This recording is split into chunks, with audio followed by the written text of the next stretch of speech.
Compañeros y compañeras, vamos a dar inicio con esta conferencia magistral con Federico Mastrogiovanni. Algunos ya lo conocen, es autor del libro Ni vivos ni muertos, uno de los libros pues importantes que hay que leer, que hay que estudiar para entender la desaparición forzada en México. También es autor de otros libros con otros temas, es periodista, es escritor. Y bueno, vamos a tratar de que también sea una charla esta conferencia. Entonces, si tienen preguntas, si tienen dudas, comentarios, pueden hacerlos sin necesidad también de esperarnos hasta el final de la exposición, sino si surge algo que consideran interesante, incluso para profundizar. Mi nombre es Héctor Cerezo, soy del Comité Cerezo México, me toca pues presentar esta conferencia magistral y pues vamos a empezar en este marco.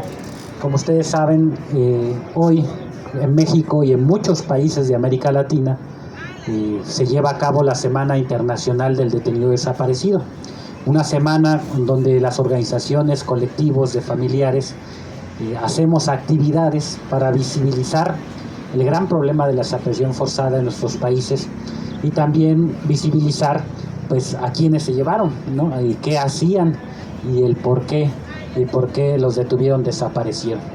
Este concepto de detenido desaparecido que su origen es Sudamérica, en las dictaduras argentinas, chilenas. Bueno, en México también en esas décadas se retoma el concepto, se retoma la fecha y posteriormente hay un impasse a finales de los 80s, principios de los 90, y es hasta el año del 2010 que nosotros, agrupados en la campaña nacional contra la desaparición forzada, relanzamos esta semana internacional, que es la última semana de mayo. Culmina como siempre en una marcha el 30 de mayo, en esta ocasión del Ángel de la Independencia al Zócalo de la Ciudad de México a las 11 horas, a la cual están todos y todas invitados.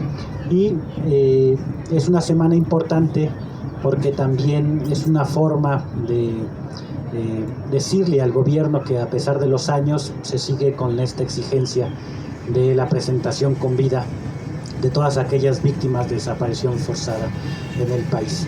En este marco, en esta semana, en este plantón popular, que año con año, desde el año 2019, se viene realizando por diversas organizaciones, entre ellas el Frente Nacional de Lucha por el Socialismo, la Organización de Lucha por la Emancipación Popular, el Comité Cerezo México, el Comité de Familiares de Detenidos Desaparecidos hasta encontrarlos, y otras organizaciones que han sido solidarias con esta lucha, con esta demanda.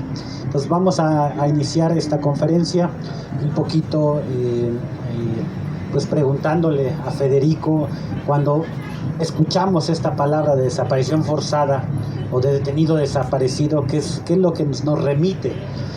Tomando en cuenta que ya hay un discurso por parte del gobierno, hay un discurso por parte de medios de comunicación, de algunas también organizaciones de la llamada sociedad civil que colocan esa palabra o no la colocan, ¿no? También es justo decir que para muchos se quedan en el concepto de personas desaparecidas y ya no dicen desaparición forzada o detenido desaparecido.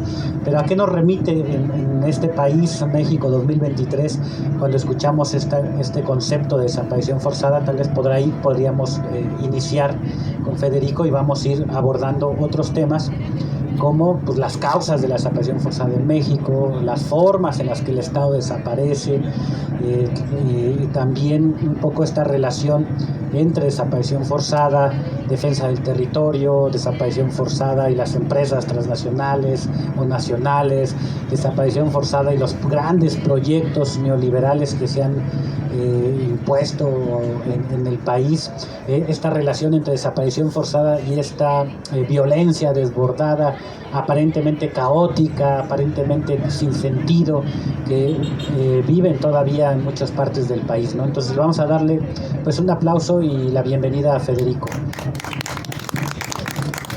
Buenas tardes, muchas gracias Héctor, que bueno que ya haya salido el sol, nomás que ahora lo tenemos enfrente y perdón por los lentes, pero si no, no los veo.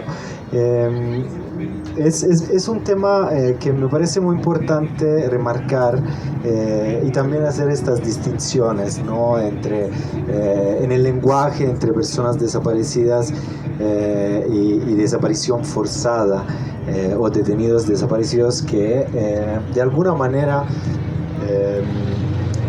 tienen un significado y un peso. Precisamente es lo que yo aprendí cuando empecé a interesarme, a investigar sobre este tema aquí en México, justo hace 13 años, en 2010.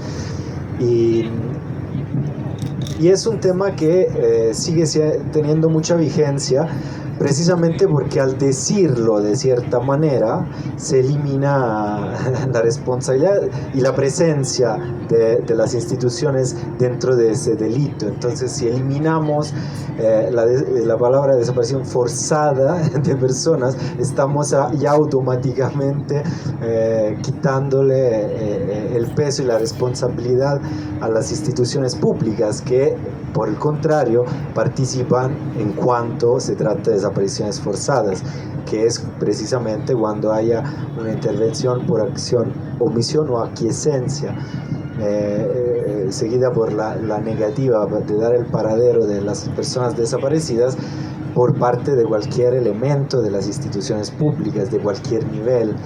Y eso también es un tema que, por lo menos visto desde mi campo, que es la narración también, es importante cómo se narran y cómo se explican y cómo se dicen las cosas. Ahora, Héctor, tú estabas mencionando algunos temas y a mí se me ocurría algo que siempre me ha parecido importante y creo que hace la diferencia y ha hecho la diferencia entre también organizaciones y entre la forma de ponerse, que es el hecho de que además de la criminalización que normalmente se ha hecho de las personas desaparecidas, también esta narración en la cual casi que se trata de hechos individuales, ¿no? Entonces, como un empujar hacia la percepción de que no es un fenómeno social y generalizado y que está en un marco también de estrategias militares a veces, pero también de seguridad, sino que son casos aislados que tienen que ver con las vidas de una familia, de una persona y nada más. Y esto es muy importante porque al hacerse, o sea, al hacer pensar que no se trata de un fenómeno social y generalizado, sino de casos individuales, es más difícil que se organicen las personas y que entiendan también los directamente involucrados cuál es la envergadura, cuál es la magnitud de este fenómeno, que no se trata de saña individual, que hice, por qué me pasó a mí o a mi hijo, a mi familia, sino que se trata precisamente pero no porque nos gusta decir así, porque así, investigando, hemos llegado a entender cómo se da este fenómeno. No es que a mí me gusta decir, no, es que es un fenómeno social y generalizado porque pues me lo saco de la manga. Es porque en todos los casos en los cuales, en los lugares, en los países en los cuales se ha dado este tipo de fenómeno, se ha dado por razones precisas y se ha dado como un fenómeno social generalizado, no individual. No es un vecino que mata a otro vecino porque le invadió su espacio o le dañó el coche y se pelearon. La desaparición forzada de personas es una estrategia de represión y de control del territorio que funciona si se da precisamente a un nivel amplio, masivo, más todavía si es masivo. Entonces este es un punto que me parece importante, desde el cual tenemos les propongo que si no quieren no lo hagamos, pero me parece útil reflexionar, o sea que las historias que yo creo que es importante contar una por una y con sus diferencias y con los nombres, los apellidos, digamos, las características de cada una de las historias de desaparición. A la vez, no olvidemos que es importante colocarlas dentro de un contexto en el cual hay otras. Hay otras que tienen muchas diferencias, pero hay otras que tienen puntos en común. Y una de las formas en las que, por ejemplo, creo que es posible leer de manera transversal a estas historias es en términos, por ejemplo, geográficos, geoestratégicos, porque la desaparición forzada se acompaña a una necesidad de control del territorio a través del terror. Y esto, otra vez, tampoco lo digo yo, tampoco me lo inventé, lo han investigado muchas personas y organizaciones, pero también se ha, digamos, se ha estructurado, por ejemplo, en una época histórica que es la Segunda Guerra Mundial, en Europa, donde los nazis hasta lo pusieron por escrito. Pusieron por escrito las razones por las cuales esta práctica se tenía que llevar a cabo y se tenía que llevar a cabo de manera masiva para que funcionara. Los nazis implementaron esta práctica en su plan que se llama Noche y Niebla, y ellos la aplicaban en contra de los adversarios al Tercer Reich en otros países, ¿no? Y explican por qué lo hacían, lo explican ellos, y era un momento en el cual pues hay documentos que lo atestiguan, y funciona precisamente cuando se da en una escala significativa, porque entonces se entiende que este es el riesgo que corren los que no se cuadran. Luego pueden variar las razones, ¿no? Puede variar también las razones por las cuales es importante un control de cierto territorio, qué es lo que hay. Estabas mencionando, ahorita llegamos a estos temas y te paso la palabra otra vez, pero para introducirlo, creo que otra vez es útil entender las especificidades de cada región, de cada historia, de cada contexto en el cual se da, pero siempre hay un elemento común, y ese elemento común es precisamente la necesidad represiva de control del territorio, que viene de un poder institucional, no viene de individuos que están por ahí, que como se nos ha contado durante mucho tiempo y se nos sigue contando, porque si ustedes ven las narraciones todavía siguen siendo las mismas y siguen además atribuyendo la maldad siempre a individuos que son parte de un pueblo precarizado, de una población que tiene una vulnerabilidad, y es donde ahí se marca la responsabilidad siempre del crimen, de los delitos, etc.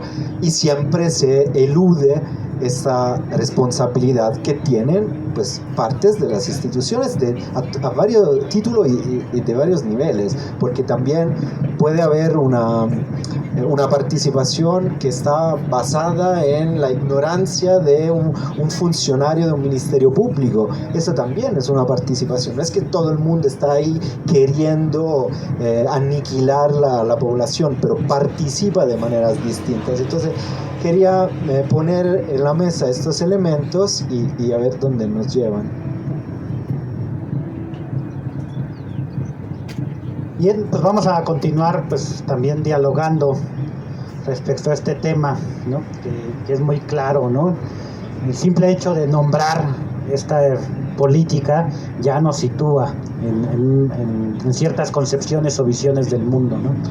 Y lo decía muy bien, cuando decimos personas desaparecidas así a secas, sin apellido, pues es casi decir pues personas que pues se esfumaron. ¿Por qué? Pues quién sabe. Pero si decimos detenido desaparecido, si decimos víctima de desaparición forzada, es que la responsabilidad es estatal, ¿no? Ya lo decía Federico. Y también mencionar, para ir ya adentrarnos en este tema, La desaparición forzada nunca viene sola, o sea, como es la más grave violación de derechos humanos que puede cometer un Estado en contra de su población, así. Y no viene sola porque cuando ya existe la desaparición forzada, también tenemos ejecuciones extrajudiciales, tenemos desplazamiento forzado, tenemos detención arbitraria, tortura sexual, otras también graves violaciones a derechos humanos. Y lo que la gente a veces nos pregunta es, bueno, ¿por qué? ¿Por qué tanta hazaña, no? O sea, ¿por qué si vamos ahorita a Tamaulipas está el mismo fenómeno, en varias partes de Veracruz, ya no digamos en Sinaloa, Colima, etcétera? ¿Por qué tanta hazaña y por qué se invierte tantos recursos en llevarse a las personas, en desaparecer de manera forzada a las personas? ¿Qué hay detrás, no? Para no quedarnos, como dice Federico, en la maldad de una persona, porque efectivamente puede haber personas muy malas que hacen eso, pero tiene que ver con algo estructural y también tiene que ver con un aspecto económico, ¿no? Que es lo que a veces en las academias siempre les decimos, ¿no?, a los estudiantes, pues de licenciatura, maestría, doctorado, o sea, no sean malos, ayúdennos a estudiar, a investigar esa relación entre política económica, política neoliberal y desaparición forzada. ¿Hay una relación o no hay una relación entre el modelo extractivista, económico, capitalista y las desapariciones forzadas y todo lo que viene alrededor? ¿Por qué el Estado va a invertir miles o millones de pesos en desaparecer a su propia población? ¿Por qué se ha vuelto tan perverso y si sigue desapareciendo con militares, policías, etcétera, pero también utiliza a estos particulares, que en derechos humanos se llama la violación de derechos humanos por aquiescencia, ¿no? Cuando el Estado compra, entrena, utiliza particulares para cometer violaciones a derechos humanos y para evadir su responsabilidad, ¿no? El Estado dice, yo no fui, fue el narco, fueron secuestradores, fueron otra gente, pero yo no fui, cuando sabemos que también hay una relación del gobierno, hay una colusión entre el gobierno y el narcotráfico, ¿no? ¿Cómo explicar que los estados inviertan tanto? ¿Qué intereses hay? Porque en el capitalismo, ustedes saben, se invierte algo para ganar lo doble o lo triple, o sea, es una cuestión económica. ¿Por qué están invirtiendo gran cantidad y qué es lo que van a ganar? ¿No? Y eso tiene que ver también no solamente en los autores materiales e intelectuales de la desaparición forzada, que a lo mejor pueden ser conscientes o no de todo esto, pero los facilitadores, los beneficiarios de esta política, quiénes son en México, cómo se está dando este fenómeno, y a lo mejor por ahí podemos pedirle a Federico que nos dé más elementos para entender esta relación. Sí, acabas de mencionar algo que me parece muy central. No necesariamente las personas que llevan a cabo ciertos delitos están conscientes de toda la estructura y de todas las conexiones que hay, básicamente porque pues no se tiene por qué. Una persona, un sicario o un secuestrador que lleva a cabo físicamente una desaparición forzada de personas, como hay muchas, muy posiblemente no tiene la menor idea de la razón por la cual funciona tan bien y es tan importante. O sea, sí cumple el acto. Por eso es tan importante identificar los niveles de acción, porque nadie está negando que, y hasta que puedan ser parte de grupos criminales externos a las instituciones, pues nadie está negando esto. Pero el punto es que, otra vez, las cosas no se dan porque sí o solas.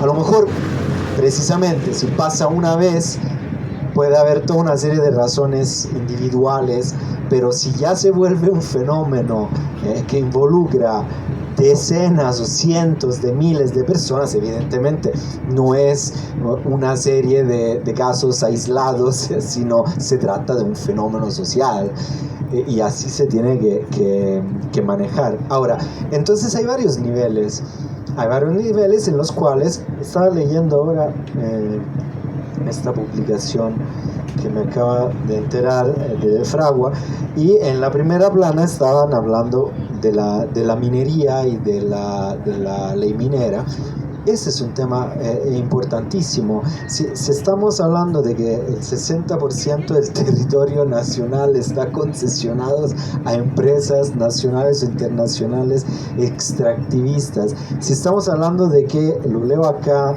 entre los años 2000 y 2018, que son los años donde más desapariciones forzadas y desapariciones de personas hay, las mineras extrajeron 5 veces más oro del territorio que todo el que se explotó durante la colonia. O sea, aquí estamos, ese es uno de los temas, la extracción minera de importantes recursos minerarios, se dice, o mineros, perdón, de repente me paso al italiano, de importantes recursos de la minería, como por ejemplo el oro, el cobre, el hierro, la plata, hay un montón de materiales. ¿Y cuál es esta relación? ¿Por qué tienen tanto poder estas empresas hasta que pueden manipular el mismo Congreso después de que sale una propuesta de ley y luego llega a votarse otra completamente distinta que sigue favoreciendo a las empresas mineras? ¿Por qué tienen tanto poder? Hemos tenido alguna vez una idea, se nos bombardea todo el tiempo con noticias sobre el narcotráfico, ya sabemos todo del fentanilo, aunque nadie lo haya visto. Sabemos todo de esto, sabemos todas las telenovelas posibles de los familiares de los narcotraficantes, como si fuera un tema que todos tenemos que manejar, pero no sabemos, por ejemplo, cuáles son las ganancias de las empresas mineras, no sabemos cuál es el moche que las empresas le dan a los políticos para favorecer, por ejemplo, a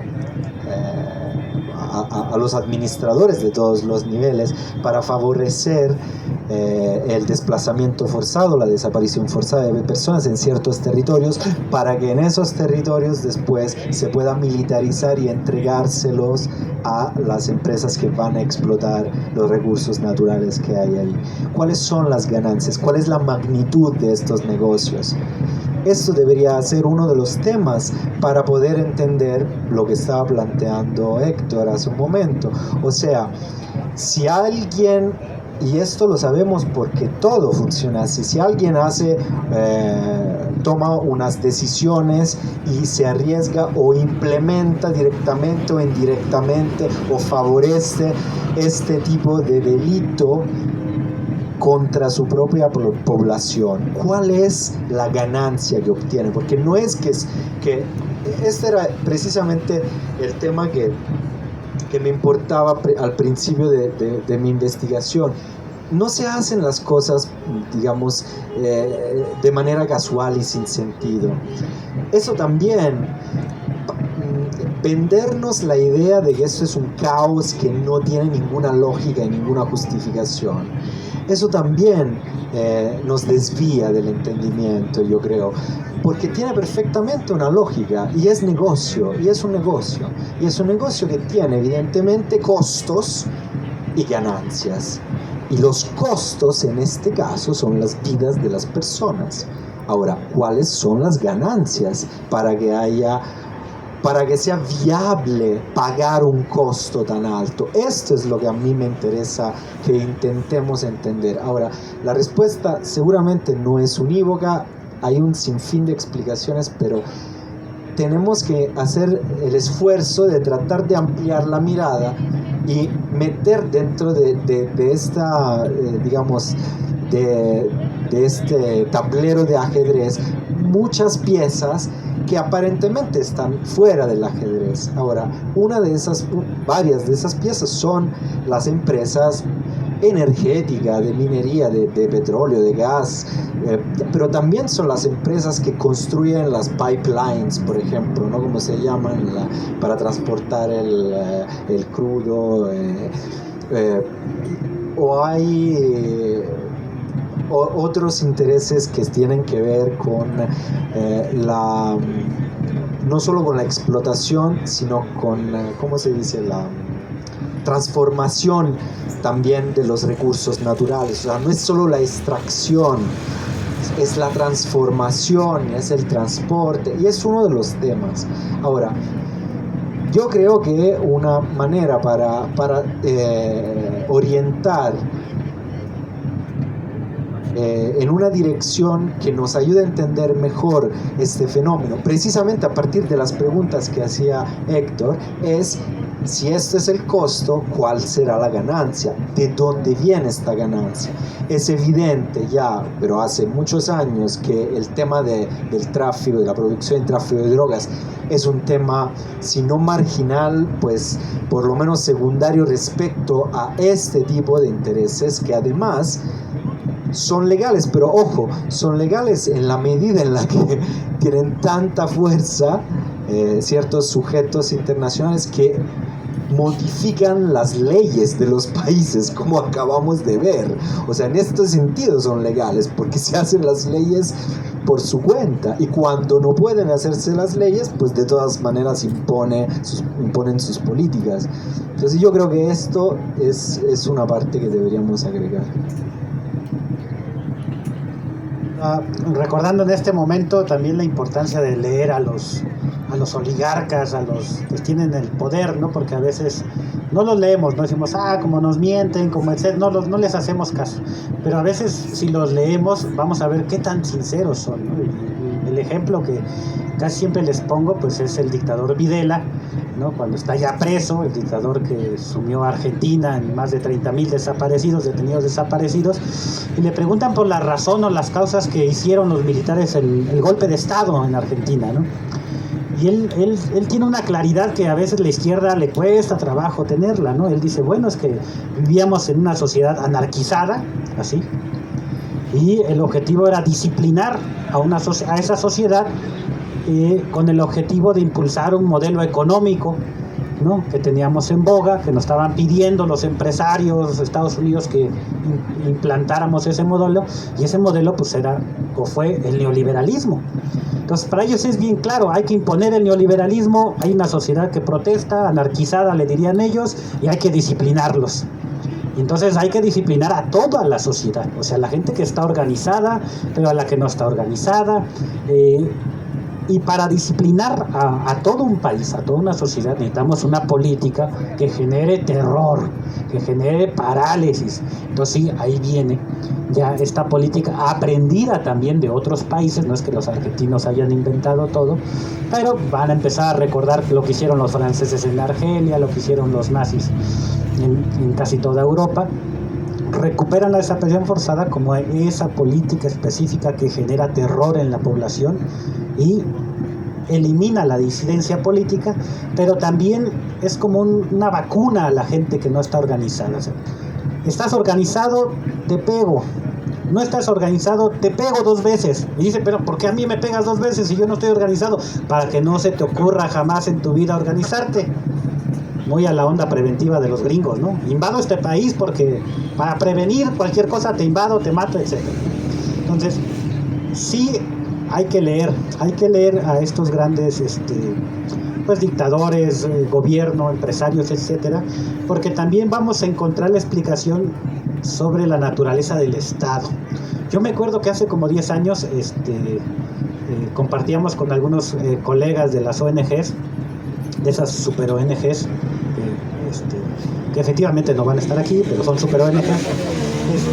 Pero había uno que me caía muy bien porque decía, es que hemos llegado a una conclusión después de 10 años de estudio, por fin sabemos lo que está pasando en México. No, pues pásame, ¿no? ¿Qué está pasando? Dice, no, es que hemos descubierto que el Estado mexicano en realidad responde a intereses de las empresas transnacionales.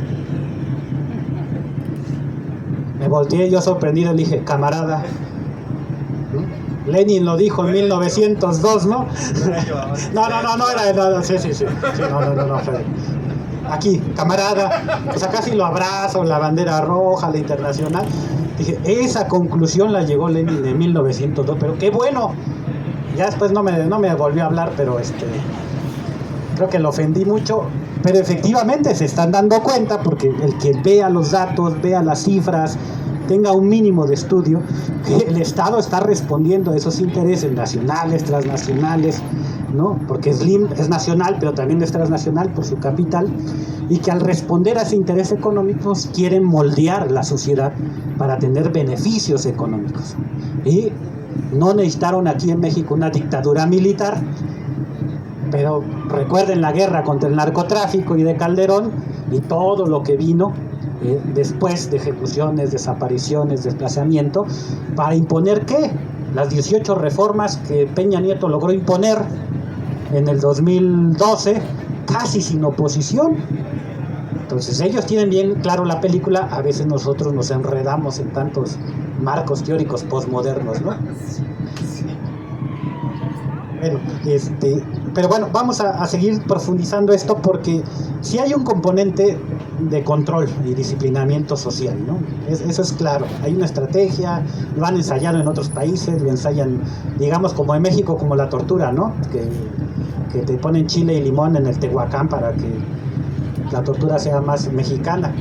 Pero control y disciplinamiento social también como represión política, porque también va dirigida a organizaciones sociales, populares, indígenas, contrainsurgente, porque también va, pues tiene como la finalidad de destruir a la insurgencia mexicana. ¿Qué otros aspectos nos sirven, Federico, para entender la desaparición forzada, ¿no? A lo mejor al inicio lo tocábamos un poco, lo mediático, cómo se menciona, cuál es la relación, si decimos, si los grandes medios de comunicación son empresas, y el Estado responde a esos intereses de las empresas, pues el discurso de las empresas o que nos dan en los grandes medios de comunicación también tiene una intencionalidad, ¿no? ¿Cómo no ser ingenuos ante eso, Federico? Sí, de hecho esto para mí fue uno de los primeros pasos cuando empecé tratar de entender qué se estaba contando. Y se estaban contando cosas que, como decíamos, yo recuerdo una de las primeras digamos, conversaciones que me abrieron los ojos para entender la importancia en la comunicación fue con el periodista Pepe Reveles, que escribió un libro en esos años, yo creo que si no es del 10 es del 11, un libro que se llama Levantones, narcofosas y falsos positivos, publicado por la editorial Grijalpo, si no estoy equivocado. Y en ese libro él mencionaba tres conceptos, el tercero de los cuales, los falsos positivos, es mucho más desarrollado en Colombia, por ejemplo. Conozco varios colegas periodistas que han trabajado mucho en Colombia y siguen trabajando ese tema, pero él me hacía pensar en la forma en la que estábamos escribiendo, estábamos contando las cosas. Entonces él me decía, no, porque los levantones, ¿qué son? Me preguntaba. Y yo digo, no, pues no sé, yo le vengo a preguntar a usted. Y dice, no, es que te estoy preguntando para que tú me digas dónde encuentras este concepto, por ejemplo, jurídicamente. Digo, no, pues no sé, creo que en ningún lado. Dice, no, es que no es un concepto jurídico, no existe. Ese concepto lo han creado probablemente a algún genio de las instituciones y luego se ha difundido como un virus por parte de los periodistas y luego en la población. Y como decíamos anteriormente, de la misma manera en la que personas desaparecidas ya elimina un actor, lo mismo pasa con palabras como levantón. ¿Qué es un levantón? Y siempre Pepe Reveles me decía, pues cuando uno dice esto, y me lo decía en 2011, cuando uno dice esto, se piensa automáticamente a un arreglo de cuentas, ¿no? Él decía, malos contra los malos que tienen algo que resolver, y entonces ahí está un levantón, en el cual se insinúa, aunque no se diga, la idea de que tanto el secuestrador como el secuestrado, el desaparecido, conviven en un mismo contexto en el cual pues, básicamente ambos tienen algo que no está bien, ¿no? Entonces, esto es el campo semántico en el cual se coloca esta palabra levantón. Y es muy importante porque nosotros interiorizamos toda esta serie de palabras de la misma manera en la que podría decirse otro concepto que está en el título del libro, narcofosa. Una narcofosa, yo se lo pregunto siempre a mis estudiantes, siempre, ¿qué es? ¿En qué piensan?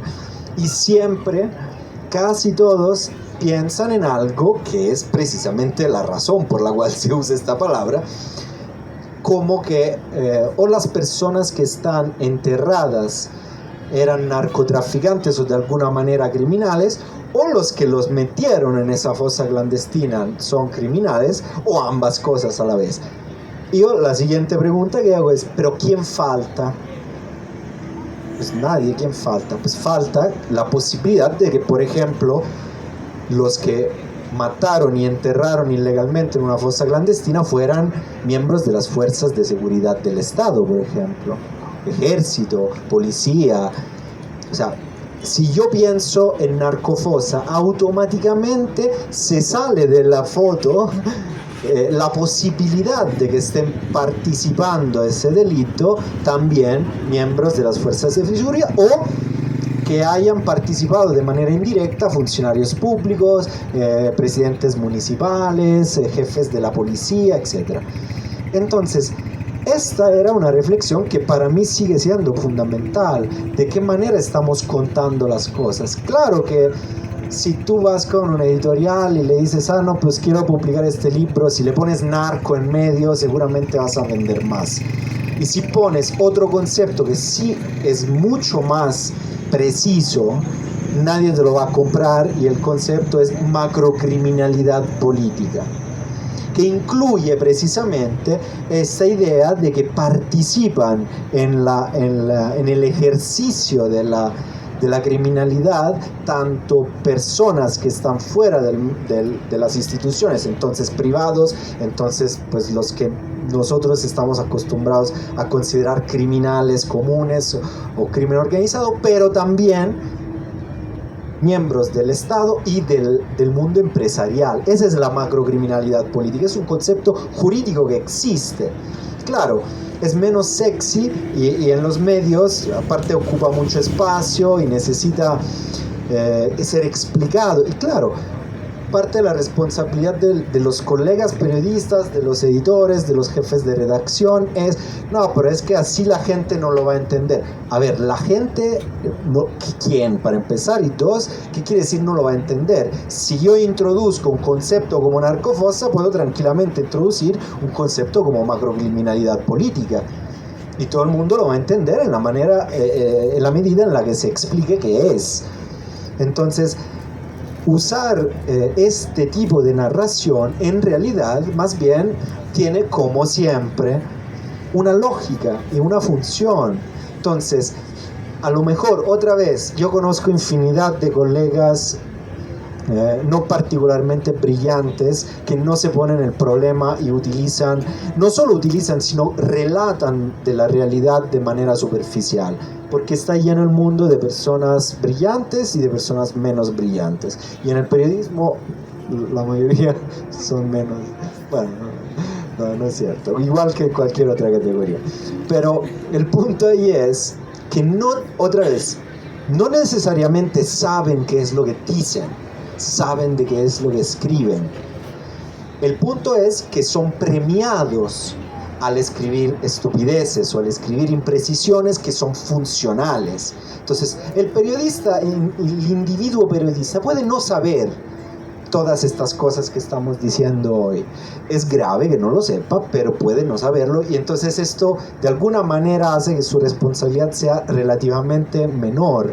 El punto ¿cuál es? Es que más cosas así escriben, más historias enfocadas en esta narración del narco escriben, más avanza y más es premiado. Entonces, ¿por qué razón yo debería renunciar a ser premiado no solo con premios, que también, sino con pues más recursos, con más oportunidades, con aumento de carrera, con más visibilidad? Y esto, claro, que todo el mundo pues le gusta, ¿no? Y entonces, y conozco varios, y lo siguen haciendo. Claro, y también conozco varios que lo siguen haciendo después de haber platicado y haber razonado sobre estos temas, pero pues el pastel es demasiado invitante como para dejarlo ir. Entonces, eso es un elemento importante, es cuestionar, hacerse preguntas. Yo lo digo desde el periodismo, obviamente, es mi profesión, pero también pues desde quien lee los medios, quien accede a la información, a las noticias. ¿Por qué razón yo tengo que seguir leyendo? El otro día le mandé a varios amigos, digamos, compañeros de lucha, les mando links de las pendejadas perdón, pero así son, pendejadas que escriben, ¿no? Entonces el otro día estaba leyendo una mayor y decía, pero ¿cómo es posible? Yo con esta persona, no voy a decir nombres, pero yo con esta persona lo he razonado, sé que sabe, pero ahora que entiendes que estás haciendo algo que, a ver, se vuelve la narración parcial de la realidad y la narración deformada de la realidad. Aunque no sea mentira, de todas maneras es desinformación. O sea, si yo estoy deformando la realidad y estoy contando que el país está, ¿cómo se dice?, en manos de los cárteles de la droga, y lo repito 50.000 veces al día, estoy construyendo una historia en la cual faltan personajes. Y esos personajes son, por ejemplo, las instituciones, son los altos mandos de las fuerzas armadas o de las fuerzas de seguridad no militar, que ya no hay prácticamente. O son los gobernadores, o son los jueces, o sea, toda una serie de piezas que sí importan y que no están para nada rebasadas por grupos o cárteles, como los llaman. Están ahí y tienen muchísimo poder, y están así que en el momento en el que se vuelve necesario eliminar un capo, un narcotraficante renombrado, simplemente se elimina, se arresta, ¿no? Sin mayor problema. ¿Y esto qué significa? Si yo tengo el poder de arrestar a cualquier persona, de detener cualquier persona en el momento que yo quiera, ¿quién tiene más poder, yo o la persona que está siendo arrestada? Entonces también se construye una mitología, pero otra vez, esto tampoco lo digo yo, esto lo escribió Luis Astorga hace décadas, la mitología del narcotraficante, lo escribió Osvaldo Zavala hace algunos años, o sea, mucha gente ha razonado sobre estos temas y están ahí. Entonces, para concluir y pasar otra vez la pelota, porque soy muy futbolero, aunque tú no, pero la pelota, Héctor, creo que por un lado hay también una exigencia de más profesionalidad y más seriedad, que no quiere decir ser aburrido y no reír. La seriedad quiere decir rigor periodístico en los profesionistas, pero también de nuestra parte atención, qué es lo que estamos recibiendo, qué es lo que estamos leyendo y qué es lo que estamos de alguna manera avalando a través de nuestra postura y de nuestra discursividad. Y pues ya. No, sí me gusta el fútbol, sí lo aprendí a jugar en la cárcel, entonces cómo no, sí me gusta, sí me entretenía, le agarré pasión ahí. ¿En serio? Bien, en esta también, como en estas ideas, ¿no? Hay algo que también se ha posicionado mucho en el discurso, que nos dicen, que nos dan esa como explicación, dirías tú, deformada de la realidad, ¿no? Que dicen, bueno, es que el narcotráfico se ha vuelto tan poderoso, tan grande, que empezó infiltrando al Estado desde la presidencia municipal, y luego se fue al estatal, y luego tenemos a un García Luna, ¿no?, ya como secretario de Seguridad Pública, pero en realidad lo que dicen es que se ha infiltrado, o sea, se ha adueñado del Estado el narcotráfico. Entonces viene la teoría del narcoestado o la teoría del Estado fallido, ¿no? Dicen, es que ha fallado el Estado en su vertiente democrático, liberal, de derechos, y pues es un Estado deficiente, ¿no? Nos han rebasado, ¿no? Como si fueran el narco, ese actor mucho más poderoso que cualquier empresa petrolera, minera, etcétera, etcétera, ¿no? Y en este discurso del Estado fallido, nosotros, me acuerdo porque escribimos un artículo como comité, dice, el Estado fallido o estafa ha habido, ¿no? Porque nos estaban engañando con un discurso de un Estado débil, de un Estado con capacidades diferentes, al cual había que apoyar ¿en qué? ¿Cómo vamos a poner fuerte a un Estado? Pues mayores militares, mayores policías, mayores seguridad. Entonces, una parte de la izquierda se compró ese discurso del Estado fallido y favoreció estas políticas de un Estado fuerte, ¿no? Entonces hay que aceptar el dinero de los gringos y de todas estas, pues ya no quiero decir qué organizaciones, para que el Estado sea un Estado fuerte, ¿no? Y eso lo que implicó en la realidad, ya en la vida del pueblo, pues son miles y miles de personas ejecutadas y desaparecidas en este afán de dar seguridad a la otra población que se ve afectada. Y yo siempre les pongo también dos ejemplos, bueno, siempre les ponía un solo ejemplo para entender la desaparición forzada en México, el caso de la Academia de Policías de Veracruz en Linderos.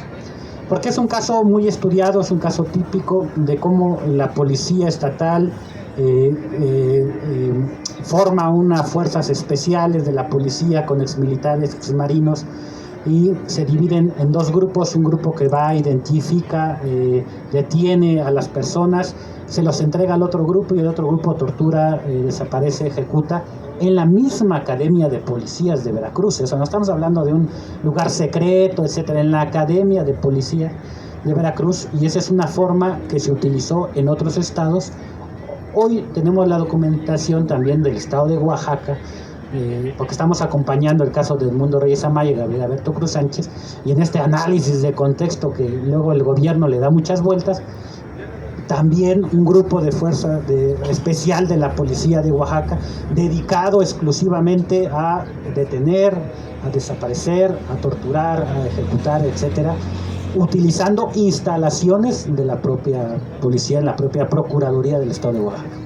Ese es como un nivel que está operando, ¿no? De policía municipal, policía estatal. Siempre la pregunta que nos hacemos es, ¿y el ejército nunca supo qué estaba pasando? ¿El gobernador no supo? ¿La marina? Todos los servicios de inteligencia que están en México, en el mundo, nunca nadie supo nada? O lo que ya también tenemos en la documentación es que no solamente no sabían, se coordinaban, y que inclusive quien mandaba pues era el ejército a todos estos grupos estatales con esta política de desaparición forzada en el país. ¿Qué pasa, Federico? También hablando el tema con las víctimas, ¿no? Ese es otro gran tema, ¿no? Cómo hablamos de las víctimas, cómo las mismas víctimas se llaman a sí mismos, se identifican, ¿no? Yo recuerdo frases de víctimas diciendo, no queremos ya justicia, lo único que queremos es verdad. Víctimas que están divididas porque unas dicen sí, vamos a buscar en campo en estas fosas, otras víctimas dicen no, el Estado tiene que buscar y es el obligado. Como también las víctimas han jugado un papel muy importante, ¿no? A partir de, yo creo que del 2006, 2007, 2008, cuando empiezan a surgir muchos y cientos de colectivos, pero también el tratamiento de los medios hacia las víctimas. ¿Cómo lo has visto, Federico? Sí, es un tema interesante y complicado porque toca sensibilidades en todos lados. Es un campo minado, pero ¿qué nos importa a nosotros? Mina. Soy un no deseable, tú tampoco. Entonces, por cómo se ha tratado el tema, ha habido por lo menos varias fórmulas desde mi campo, ¿no? Desde la narración periodística. Entonces, en algunos casos se ha sacralizado las víctimas, entonces se han utilizado desde la narración periodística para construir sujetos que no existen, básicamente, sujetos puros, sujetos de pura bondad que no. Entonces, por ejemplo, todos los conflictos que hay, que es normal que haya entre individuos, grupos, se han ignorado como si fuera un algo común y parejo.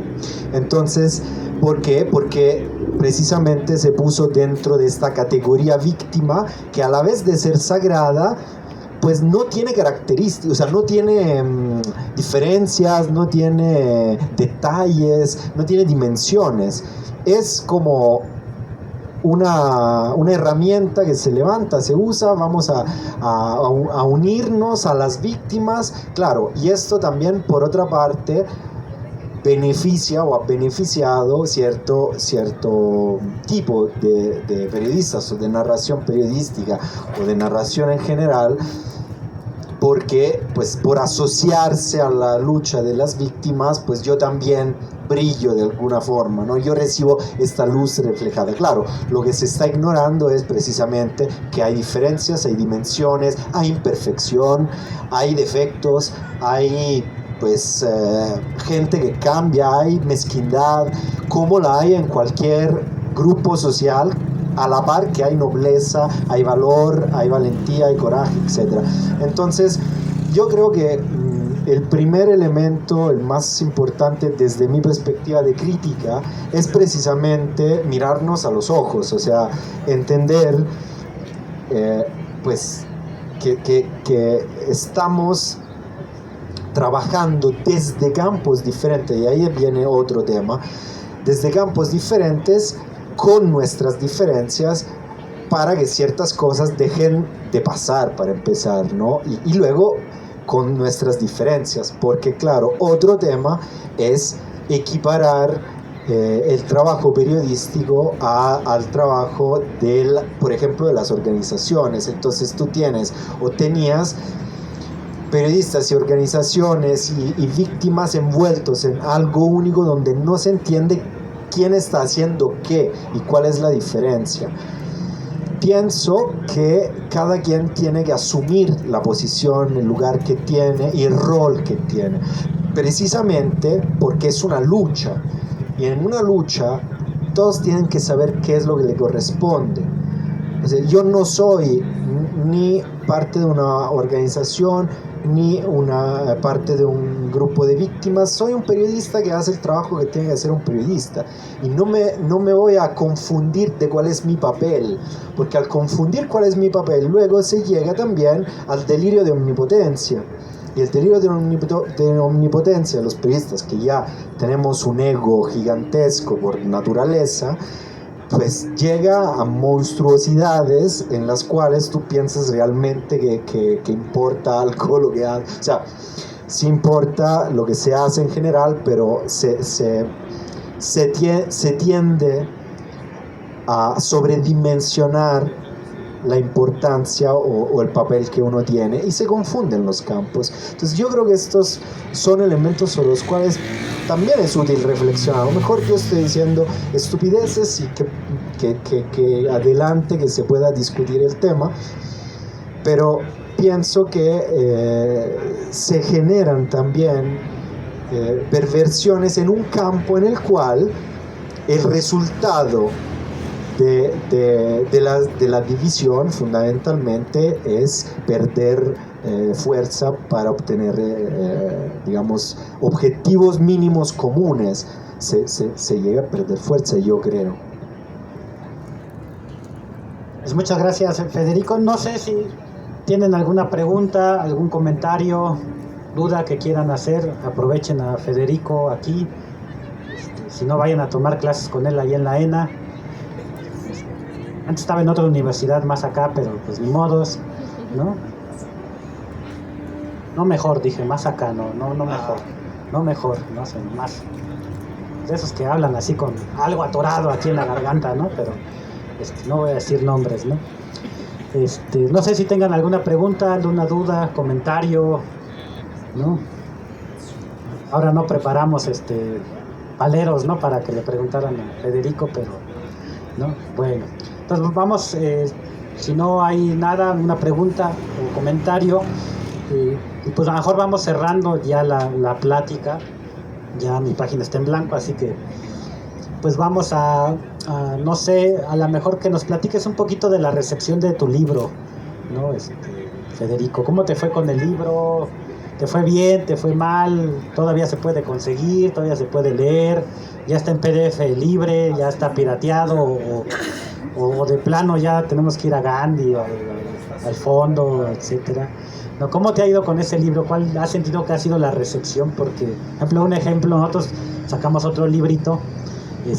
A la fecha tú lo googleas, ¿no? Y puedes encontrarlo en el fondo, en Gandhi, en Sótano, en el Péndulo. Y tú pides, está nuestro libro, bien emocionados, ¿no? Tenemos un libro del comité ahí en esas grandes librerías. Y tú quieres comprarlo en línea, te dicen, no hay número en existencia. Y la otra, no tiene ningún libro en sus librerías, ¿no? Entonces es triste, ¿no? Pero espero que te haya ido mucho mejor a ti, ¿no? Bueno, para empezar, quiero decir que el libro que hicieron es una pieza fundamental. De verdad, yo estaba muy contento de cuando salió y cuando me lo mandaron, porque es un libro extraordinario, tanto por la sustancia y el contenido es muy preciso y puntual, y por la forma. Es un libro de muy fácil acceso, entendimiento, clarísimo. Entonces, de verdad es una obra fundamental para entender este fenómeno. Y pues solo voy a contar esta anécdota porque sí es significativa de lo que estábamos diciendo. Cuando mi libro salió fue justo hace 9 años, en mayo de 2014, y nadie lo peló porque no era un tema. Eso es lo que me contestaban los directores de redacción en 2011, 2012, 2013. No es un tema, el narco es un tema. ¿Tú qué estás hablando de desaparición forzada? De desaparición forzada. Ya no hay desaparición forzada, me decían. Entonces, la cosa fue que en los primeros meses era un problema conseguir, por ejemplo, prensa que escribiera no era un problema que luego me lo decía la encargada de la editorial, me decía, es que sí, este periodista sí, pero este no, por esta razón. Y luego, a partir de un acontecimiento central, que fue la desaparición forzada de los 43 de Ayotzinapa en septiembre, entonces se empezó a hablar de ese tema en ciertos medios, y entonces ya los periodistas alfa hablaban de esos temas, y entonces ya se volvió poco a poco la desaparición forzada una... afortunadamente a partir de una desgracia mayor, pero era importante que volviera al espacio público. Entonces ya se empezó a ocupar ciertos espacios de la agenda. El libro se encuentra todavía en cualquier lado, pero yo les recomiendo lo busquen pirata, está pirata, entonces para qué. Sí, pues ahí está. Yo leo muchos libros piratas de mis colegas también, lo siento mucho, pero pues pero luego si me gusta lo compro, pero si no, yo lo leo pirata, lo veo porque no tenemos solo que padecer los avances tecnológicos y no los podemos aprovechar. Ahora, esto seguramente la editorial lo censuraría, pero ¿qué me importa? Ya dijimos que somos indeseables, entonces pues se resignarán, también la editorial se resignará a perder 30 pesos de ganancia. Entonces búsquenlo, está pirateado en varios formatos. Ni vivos ni muertos, ni vivos ni muertos. Ahí está. A propósito, perdóname, quería agregar una cosa. Que tú dijiste algo importante, de todo lo que dijiste era importante, pero esta cosa se me ocurrió y luego se me olvidó, que hay que leer también a esta gente que a lo mejor despreciamos, o nuestros adversarios políticos, etc. Hay que leer también a las empresas. Lo hemos platicado la última vez que nos vimos. Las empresas mismas dicen lo que hacen. Si nosotros nos metemos a sus páginas de internet o a sus medios, sacan un montón de medios en la minería, en la explotación de recursos naturales. las mismas transnacionales comunican y dan comunicación. Claro, a lo mejor no dicen todo, pero mucha información está presente y es bueno leer lo que producen. ¿Por qué? Pues muchas veces porque son tan seguros de que no les va a pasar nada, y a lo mejor tienen razón, no les va a pasar nada, que no tienen ningún problema en escribir, por ejemplo, que Kanti. Yo recuerdo una nota, pero esa es de decenas que luego he revisado en los años, pero recuerdo que cuando pasó lo de Iguala, lo de Ayotzinapa en 2014, pocos días después sale una noticia creo que en el Financiero o en el Economista, uno de estos dos, siempre me confundo, que hablaba de una minera canadiense que iba a aumentar su producción precisamente en la zona de Cocula, etcétera, en Guerrero. Y ahí sacaban datos y sacaban ganancias, previsiones de ganancias y previsiones de... O sea, estaba todo ahí y me impresionó, y durante mucho tiempo yo lo usé como ejemplo, el hecho de que tranquilamente salieron, o sea, y esto en realidad se oponía a esa narración precisamente del narco y del propio Estado, que decía, no, es que la inseguridad hace que las empresas no quieran invertir. Es que es al revés, es que gracias precisamente a esta represión es cuando ciertas empresas tienen más mano libre para poder explotar, y es tan así que te lo están diciendo, una página entera publicada en el periódico descaradamente a 1 o 2 semanas de la desaparición de los 43, hablando de esa misma zona.